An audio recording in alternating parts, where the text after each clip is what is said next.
నమస్కారం. Lionel Messi no doubt world's greatest football player.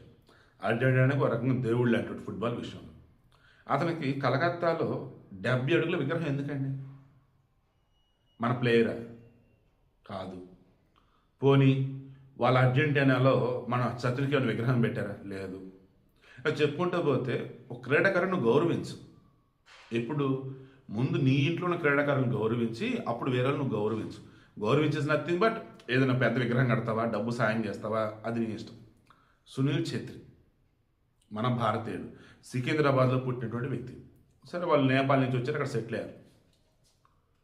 అతను వరల్డ్లో 4వ అంటే వరల్డ్ 4th అంటే గోల్స్ చేయటంలో వరల్డ్ వైడ్ 4th ప్లేస్లో ఉన్నాడు. ఇండియా నుంచి అతను చేసిన గోల్స్ ఇంతవరకు ఎవరూ చేయలే. ఇండియాకి సంబంధించి గోల్డెన్ ఫుట్బాల్ ప్లేయర్ అని చెప్పిస్తారు అంటారు, లేదా గ్రేటెస్ట్ ఫుట్బాల్ ప్లేయర్ అని అంటారు. ఈ సునీల్ ఛెత్రి అంటే కూడా ఎవరో మనలో చాలామందికి తెలియదు. బట్ మెస్సీ అంటే అందరికీ తెలుసు చాలా వరకు. మన మనిషిని గౌరవించుకోవడం తెలియని మనం వేరే దేశస్తుడిని ఏకంగా అందలం ఎక్కిస్తూ ఆకాశానికి అన్నట్టు విగ్రహాలు పెడుతూ టోర్నమెంట్లు పెడుతూ హడావుడి చేస్తున్నామే. ఏం బతుకులంటే నాకు అర్థం కాదు. స్పాన్సర్లు అలాగే ఉండి, మన దగ్గర పొలిటీషియన్స్ అలాగే ఉండి, ప్రజలు అలాగే ఉండే.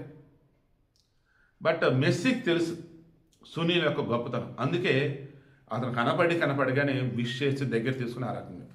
నా బాధల్లో ఏమి లేదు, నేను మరలా చెప్తున్నాను. నా బాధల్లో ఒకే ఒకటి, ఎవరో సెలబ్రిటీ కొడుకు అంటారు, ఎవరో సెలబ్రిటీ కూతురు అంటారు అనగానే వాళ్ళకి సంబంధించిన మొత్తం గొప్పగా చెప్పుకుంటా పోతాం. నీ పక్కింటోడు, నీ తెలిసినోడు వాళ్ళకన్నా గొప్పది సాధించినా వీళ్ళని పట్టించుకోరు. చాలు వెళ్ళు. సీఎం కొడుకు 10వ తరగతి పాస్ అయితే పెద్ద వార్త. అదే ఒక సుబ్బయ్య కొడుకు వచ్చేసి 10వ తరగతి స్టేట్ ఫస్ట్ వస్తే, స్టేట్ ఫస్ట్ వచ్చాడా, ఓకే బాగా చదువుకోమ్మా, ఇంకంతే. మీకు అర్థమైందా? నేను మరలా చెప్తున్నా, మన ఇంట్లో ఉన్నటువంటి వారిని, మనకు తెలిసినటువంటి వారిని ముందు గౌరవించాలి, గుర్తించాలి, వారికి చేసిన మేలు చేయాలి. ఆ తర్వాత పొరుగింటి వాళ్ళైనా, పొరుగు వాళ్ళైనా, పొరుగు దేశమైనా ఏదైనా సరే. నేను మెస్సీని తక్కువ చేయట్లా. మన దగ్గర ఉన్న బంగారాన్ని అసలు ఎందుకు గుర్తించరు?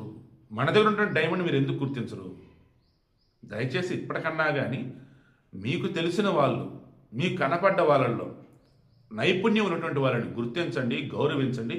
వారికి ఇవ్వాల్సిన విధంగా గౌరవాన్ని ఇస్తూ, గుర్తింపుని కల్పిస్తూ, ఓవరాల్గా వారికి దక్కాల్సినటువంటి స్థానాన్ని ఈ సమాజంలో దక్కేలా చేయండి.